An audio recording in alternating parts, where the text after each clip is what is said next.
ጤና ይስጥልኝ የፈጠነ ሚዲያ የዕለቱ ዜናዎች ተጀምረዋል። በዛሬው እትማችን በኢራንና በፓኪስታን መካከል ስላለው ዲፕሎማሲያዊ ውጥረት፣ በሚሊዮኖች የሚቆጠሩ የሱዳን ተፈናቃዮች ወደ ቀያቸው መመለስ፣ የኢትዮጵያን እያደገ የመጣ ዓለም አቀፍ የዲፕሎማሲያዊ ተጽዕኖና በነዳጅ አቅርቦት ዙሪያ ያሉ ወቅታዊ መረጃዎችን ይዘን ቀርበናል። ኢራን ወደ ፓኪስታን ልዑክ አለመላኳ ተገለጸ። የኢራን መንግስት ወደ ፓኪስታን መዲና ኢስላማባድ ምንም አይነት ይፋዊ ልዑካን አለመላኩን የሚጠቁሙ መረጃዎች መውጣታቸውን አልጀዚራ የሀገሪቱን የውጭ ጉዳይ ሚኒስቴርና የፓርላማ ምንጮችን ዋቢ በማድረግ ዘግቧል። እንደ ዘገባው ከሆነ እስካሁን ድረስ ወደ ስፍራው የተጓዙ ማንኛውም የኢራን የልዑካን ቡድን የለም። ከፍተኛ የመንግስት ባለስልጣናትም በሀገሪቱ እንደሚገኙ ታውቋል። ከነዚህም መካከል የፓርላማው አፈጉባኤና ዋና ተደራዳሪው ባገር ጋሊባፍ፣ የውጭ ጉዳይ ሚኒስትር አባስ አራቅቺና ምክትል የውጭ ጉዳይ ሚኒስትሩ ይገኙበታል። በተጨማሪም የኢራን መንግስታዊ ብሮድካስተር ባወጣው መረጃ በቴክኒክም ሆነ በማንኛውም የዲፕሎማሲያዊ ደረጃ የተወከሉ ቡድን ወደ ኢስላማባድ አለመላኩን አረጋግጧል። የመረጃ መውጣቱን ተከትሎ ኢራን በጉዳዩ ላይ ያላትን ተሳትፎና ቀጣይ እርምጃ አጠራጣሪ ሆኖ ቀጥሏል። በአሁኑ ወቅት በኢራንና በፓኪስታን መካከል ያለው ዲፕሎማሲያዊ ግንኙነት ውጥረት ያለበት በመሆኑ ይፋዊ መግለጫዎች እስካልወጡ ድረስ የልዑካን ጉዞዎች መሰረዛቸው በሁለቱ ሀገራት የድንበር ደህንነትና ቀጠናዊ ጉዳዮች ላይ ተጽዕኖ ሊኖረው እንደሚችል ከቀደሙት ዓለም አቀፍ ዘገባዎች መረዳት ይቻላል። ከነዚህ ዲፕሎማሲያዊ ውጥረቶች ሳንወጣ በጎረቤት ሀገር ሱዳን ደግሞ የተፈናቃዮችን መመለስ በተመለከተ አዲስ መረጃ ወጥቷል። በሱዳን 4 ሚሊዮን የሚጠጉ ተፈናቃዮች ወደ ቀያቸው መመለሳቸው ተገለጸ። የኮንጎ ሪፐብሊክ ጠቅላይ ሚኒስትር አናቶል ማኮሶ ስልጣናቸውን ለቀቁ።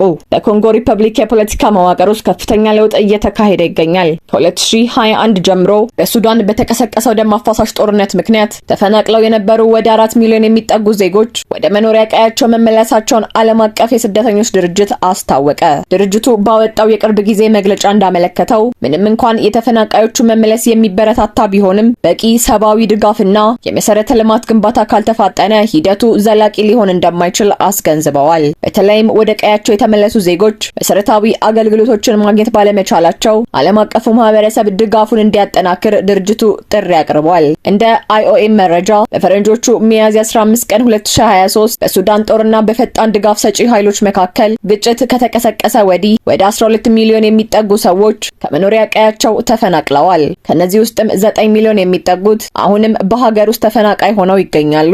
ቀሪዎቹ በሚሊዮን የሚቆጠሩ ስደተኞች ደግሞ ወደ ጎረቤት ሀገር መሸሻቸው ይታወቃል። ሱዳን በአሁኑ ወቅት በዓለም ትልቁን የቤት ውስጥ መፈናቀል ቀውስ ድርጅቱ በሪፖርቱ አጽንኦት ሰጥቶበታል። የዓለም አቀፉ የስደተኞች ድርጅት የመረጃ ዳታቤዝ እንደሚያመላክተው ወደ ቀያቸው የተመለሱት ሰዎች በብዛት በካርቱም በዳርፋርና ኮርዶፋን አካባቢ የሚገኙ ቢሆኑም አሁንም በእነዚህ አካባቢዎች ያለው የጸጥታ ሁኔታ አስተማማኝ አለመሆኑንና የረሃብ አደጋው እያየለ መምጣቱን የሰብአዊ መብት ተሟጋቾች እየገለጹ ይገኛሉ። በቀጠናው ያሉ ሰብአዊ ቀውሶች ዓለም አቀፍ ትኩረት በሚሹበት በዚህ ወቅት ኢትዮጵያ በበኩሏ የአፍሪካ የዲፕሎማሲያዊ ማዕከልነቷን በተግባር እያረጋገጠች ትገኛለች። ኢትዮጵያ ዓለም አቀፍ የዲፕሎማሲያዊ ማዕከልነቷን እያጠናከረች መሆኑ ተገለጸ።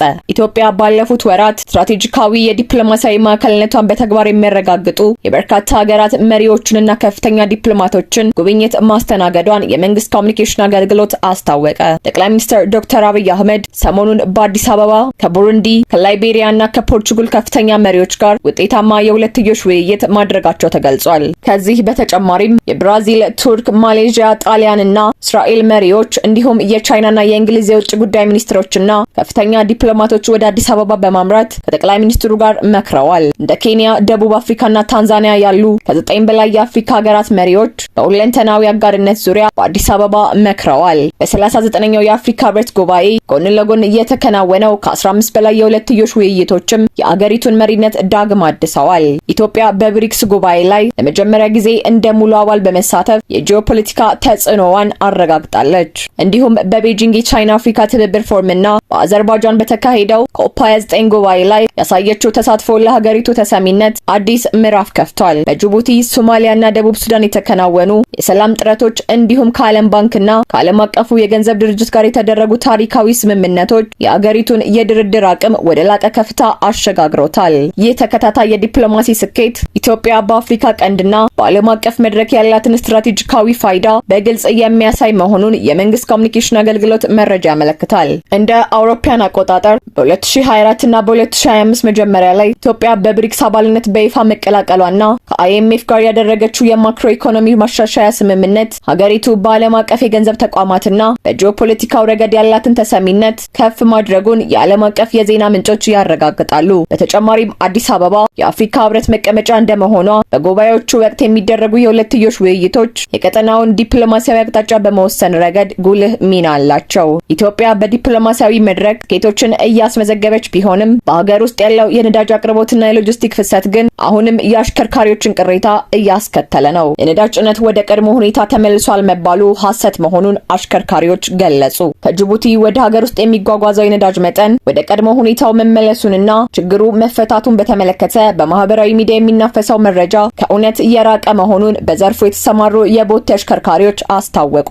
ትክፋ ኢትዮጵያ በጅቡቲና በሀገር ውስጥ የሚገኙ አሽከርካሪዎችን በማነጋገር ባጠናከረው መረጃ መሰረት የነዳጅ ጭነት ፍሰቱ አሁንም በከፍተኛ ሁኔታ ቀንሶ እንደሚገኝ ታውቋል። ቀደም ሲል በቀን ከ300 እስከ 500 የሚደርሱ የነዳጅ ቦቴዎች ይጫኑ በነበረበት ሁኔታ በአሁኑ ወቅት ወደ 45 እና 72 መኪናዎች ብቻ ዝቅ ማለቱን አሽከርካሪዎች ገልጸዋል። በርካታ አሽከርካሪዎች ለረጅም ቀናት ጭነት በመጠበቅ ለረሃብና ለተጨማሪ ወጪ በመዳረጋቸው መኪናዎቹን ጅቡቲ አቁመው ወደ አዲስ አበባ ለመመለስ መገደዳቸውን ተናግረዋል። ለአዲስ አበባ ማደያዎች በወር እስከ 30 ቦቴዎች ይጫኑ በነበረበት ወቅትም የነዳጅ እጥረት ይታይ እንደነበር ያስታወሱት አሽከርካሪዎች አሁን ላይ ግን የኮታ ስርጭቱ ፍትሃዊ አለመሆኑንና አንዳንድ ማደያዎች ብቻ ቅድሚያ እየተሰጣቸው እንደሆነ አመልክተዋል። በቴሌብር ክፍያ ለማስፈጸም የሚጠበቀው ወረፋና ለናፍጣ ጭነት የሚሰጠው ዝቅተኛ ትኩረት ለችግሩ መባባስ ምክንያት መሆኑ ተጠቅሷል። ምንም እንኳን ሰሞኑን 2 እና 3 የነዳጅ ጫኝ መርከቦች ጅቡቲ ወደብ መድረሳቸው ቢረጋገጥም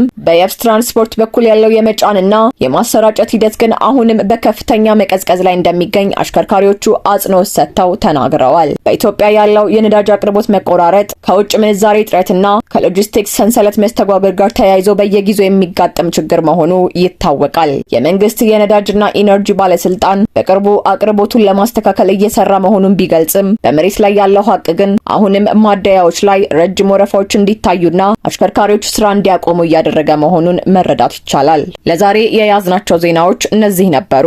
መረጃዎችን በፍጥነትና በጥራት ለማድረስ የምናደርገውን ጥረት እንቀጥላለን። የፈጠነ ሚዲያ ቤተሰብ በመሆን ወቅታዊ መረጃዎችን በየጊዜው እንዲደርሷችሁ ሰብስክራይብ ማድረጋችሁ እንዳትረሱ።